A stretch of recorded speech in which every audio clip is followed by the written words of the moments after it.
This week on To the Contrary. First, why women and girls become jihadis. Then, are transgender employees a protected class? Behind the headlines, when sex trafficking is the family business.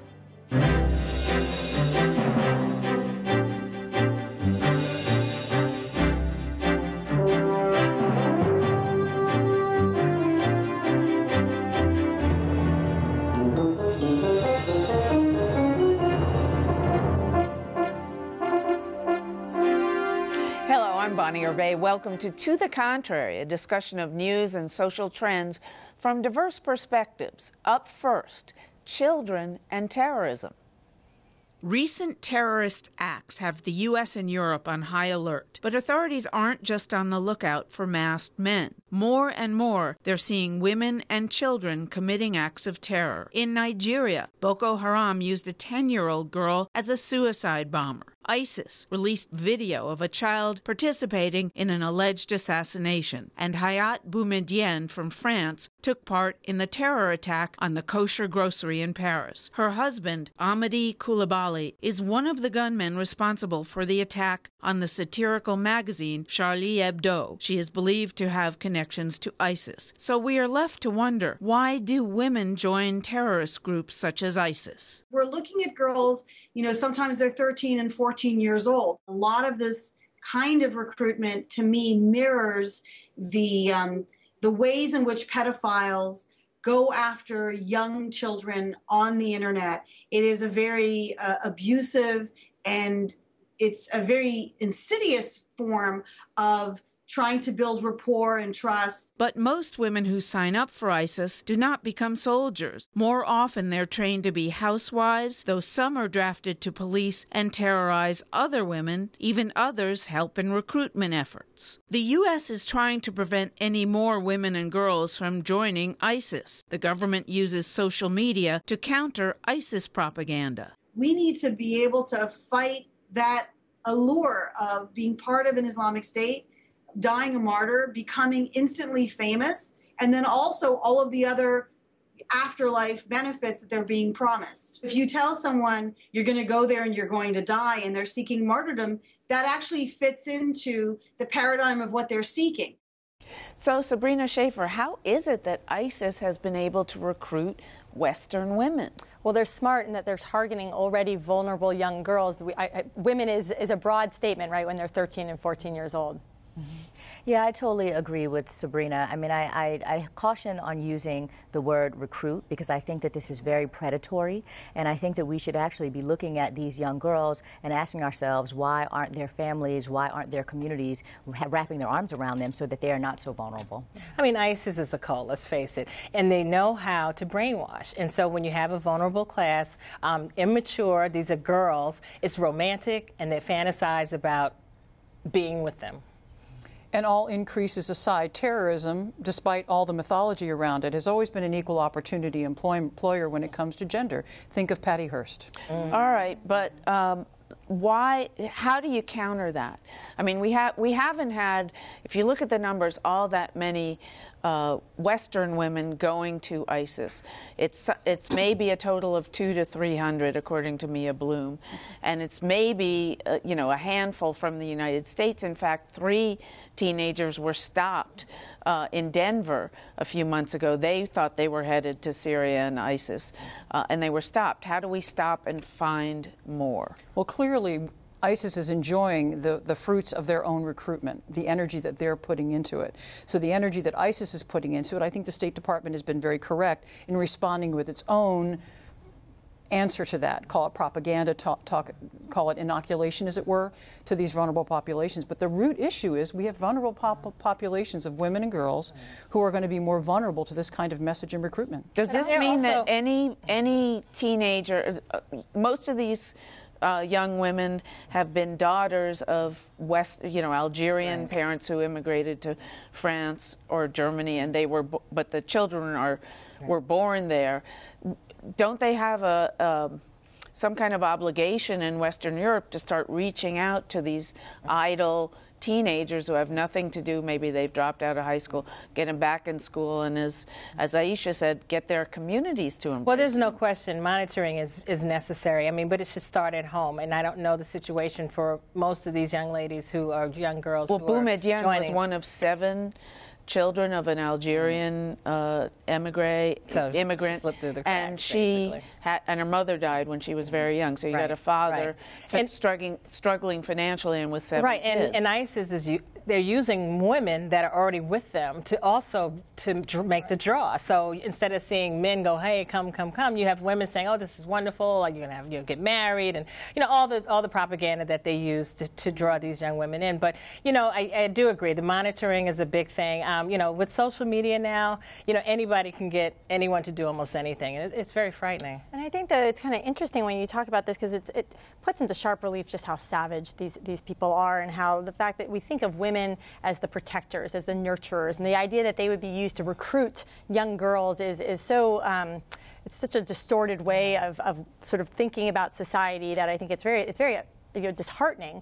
But I recently was listening to the author of Radical, and he talks a lot about his journey from radicalized Islam to the West, and he talks about the attention that they give to women and how it was just as important, and that his wife was recruited just as he was, and they use different arguments, and they spend a lot of time really emphasizing on how can we use women as tools. Well, and what makes those girls... Help me if you can get inside the head of a 13, 14-year-old girl. I guess she's living in terrible poverty, but she's got access to a computer.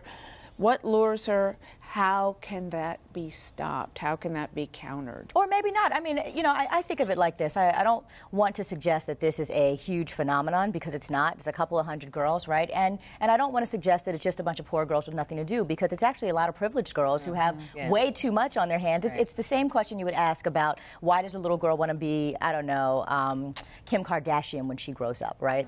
I think that, though, from what we can continue to do from at least a Western perspective, is to really be cautious about our own propaganda. What some of these young girls are seeing is a demonization of Islam in a way that they're taking personally. They're feeling some sense of empathy with the crazy of ISIS, because they think that Western culture is in some way suppressive. And I think it's really important for us to draw that distinction that no, we're not radical. We love all people. We embrace all people, but we certainly have absolutely no tolerance with people who hate the West. To draw that distinction. Now, this is another tie-in. What should we be doing when we capture girls trying to go and sign up?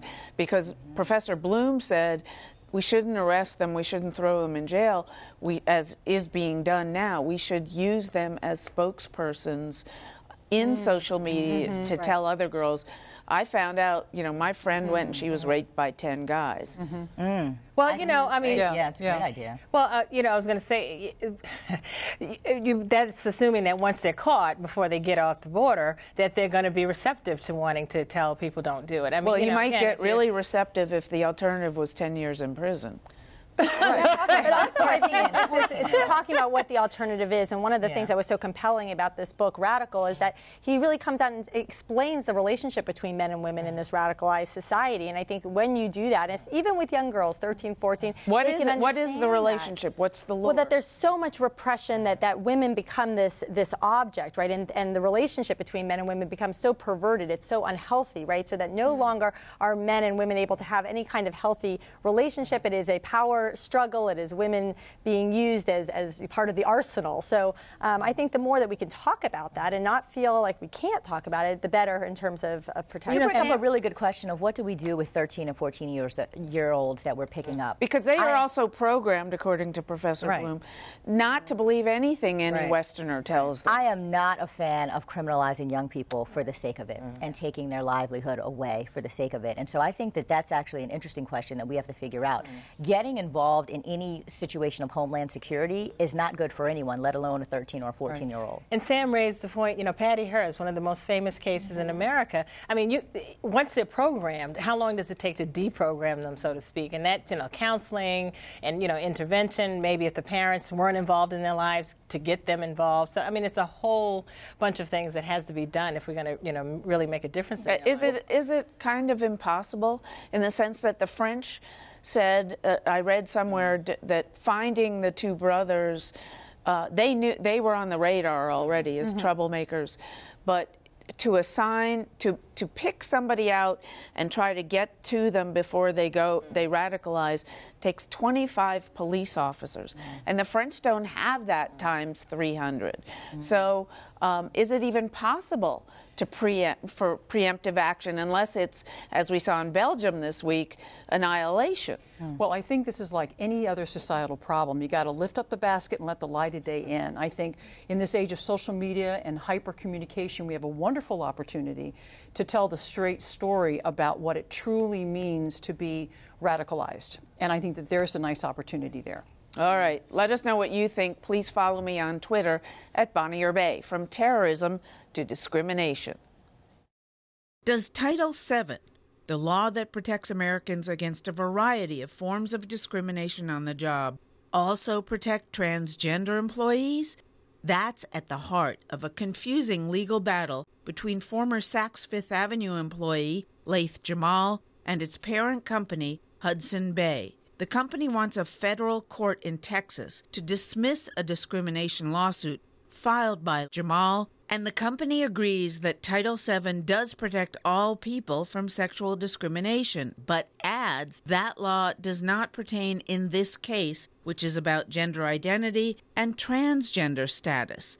Jamal charges she was ordered to stop expressing her gender identity on the job and was called a prostitute in front of store customers. After she complained of a hostile work environment, she says she was fired. Saks denies it discriminates and says it's committed to LGBT equality. The Justice Department and the EEOC recently announced Title VII does indeed cover gender identity.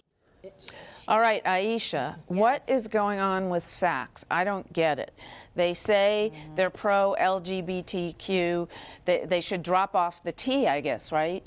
Because by the same token, they're trying to get this lawsuit dismissed. Well, what Saks is demonstrating is that they're hypocrites. So Saks has a non-discrimination policy, and I use air quotes for that because now they're reneging on it. But they had a non-discrimination policy that said that they believe that all LGBT people are free from discrimination within their corporation.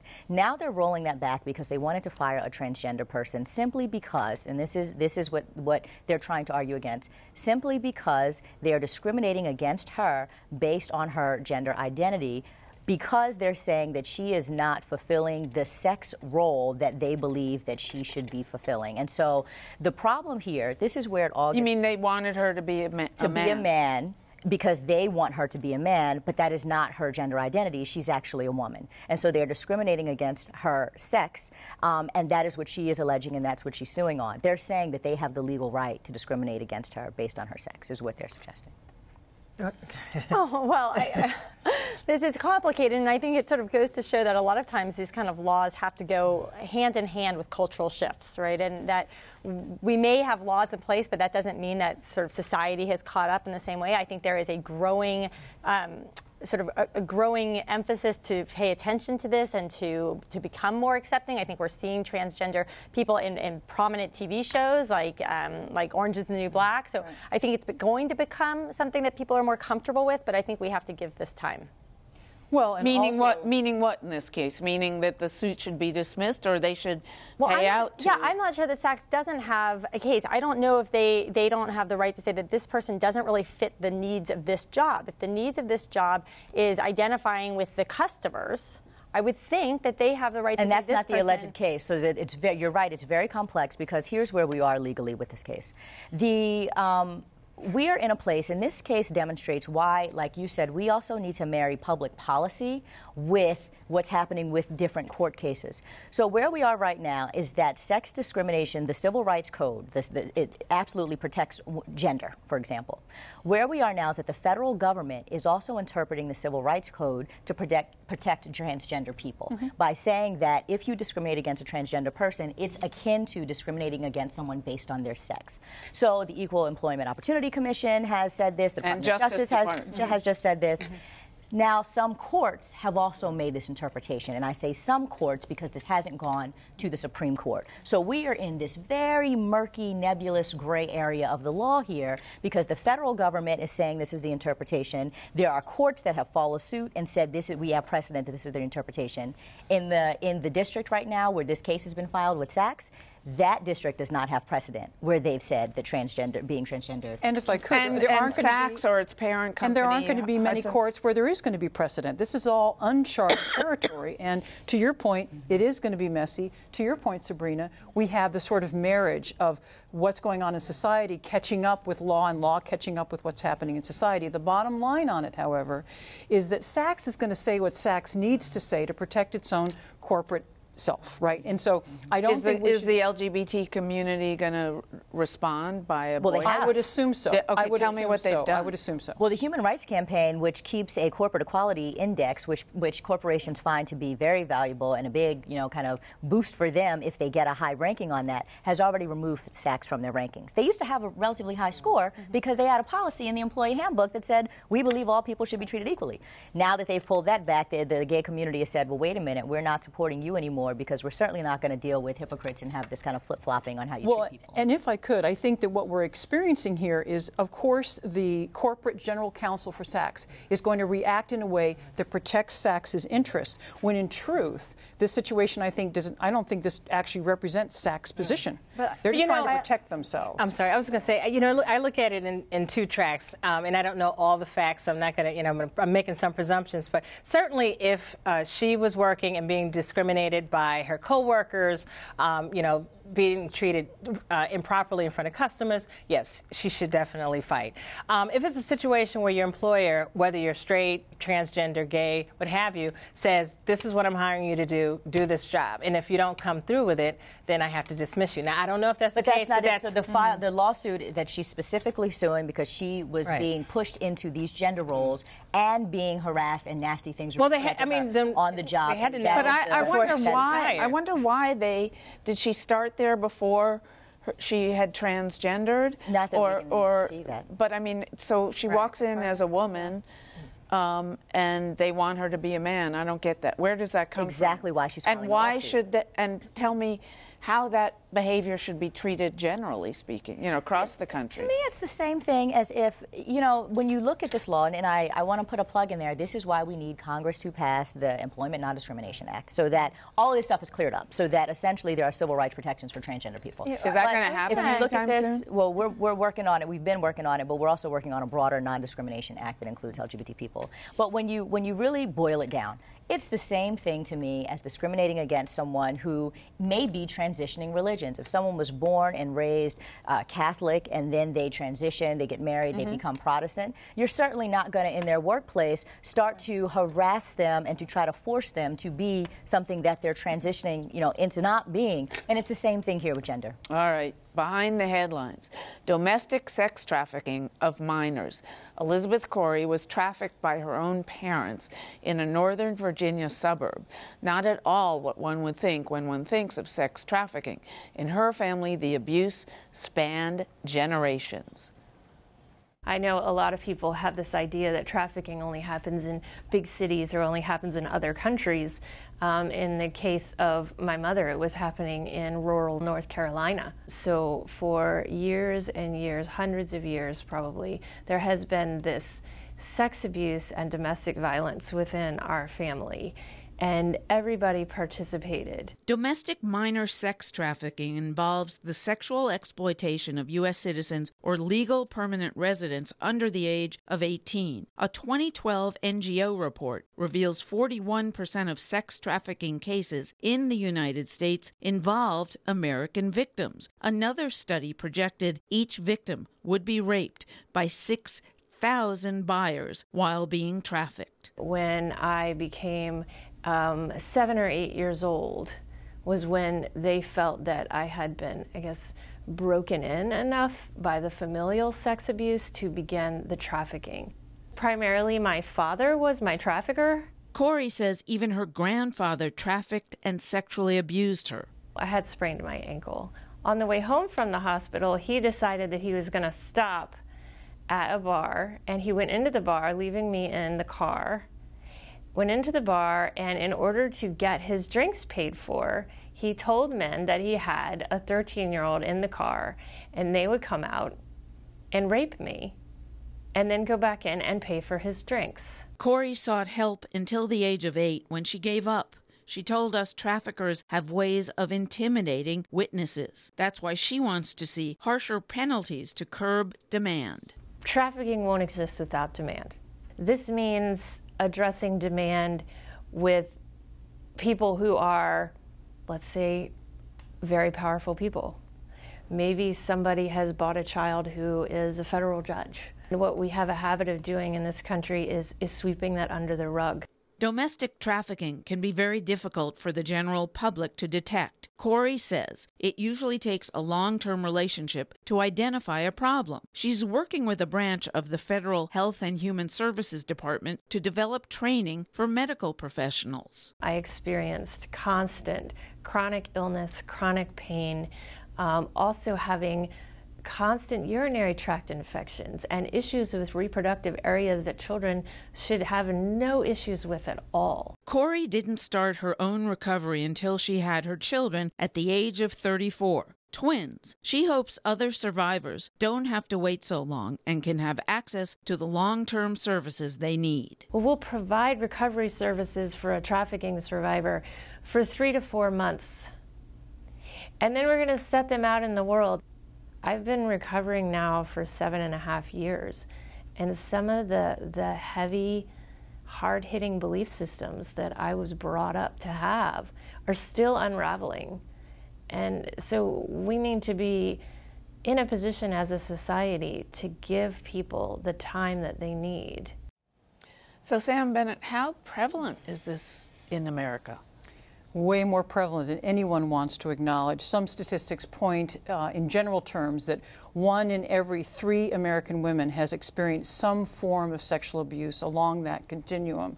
What about the trafficking, though? Well, the trafficking piece, it's almost impossible to measure. Now, having been trafficked myself, of course, I have my own personal experience, but there's some statistics that But you're this out. not by your family. Not by my family, but I will point to two that's things. what's amazing to me. This was her father and grandfather. No, it shouldn't be. Multi-generational characteristic is prevalent in all forms of sexual abuse and even domestic violence. My mother had been raped by a family member when she was 6, and that family member was 16.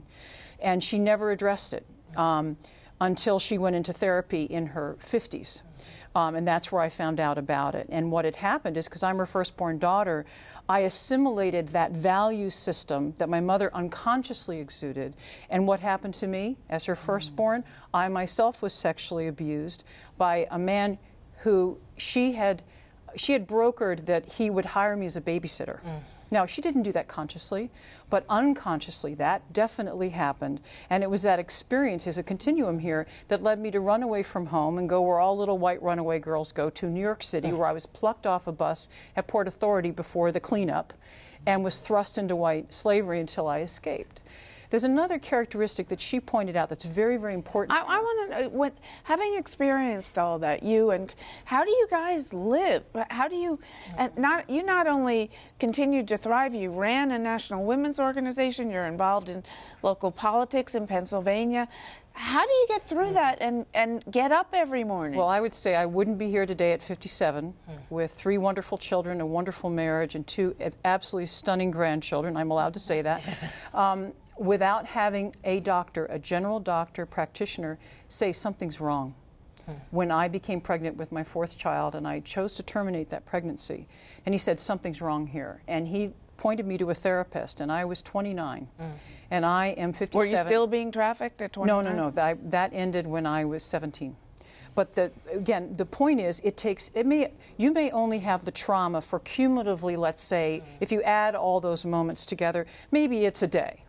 Well, I've been in therapy almost continuously for 27 years since then to unwind the deleterious effects. So this idea that you can be assimilated right back into society is completely off base. The other thing it's so important to realize is a recent study that showed of all the arrests around sexual trafficking, over 80% are of the women themselves that have been trafficked. 20% are of the Johns, and less than 1% is the pimps. So we've got to completely reverse that. These women who, like myself, were at the receiving end of this are the ones being punished. We've got to reverse that. All right. And sorry, guys, we're out of time, but that was pretty dramatic. Thank you, Sam. That's it for this edition. Please follow me. Oh, and your book is coming out soon. Please follow me on Twitter and visit our website, pbs.org/tothecontrary. And whether you agree or think to the contrary, see you next week.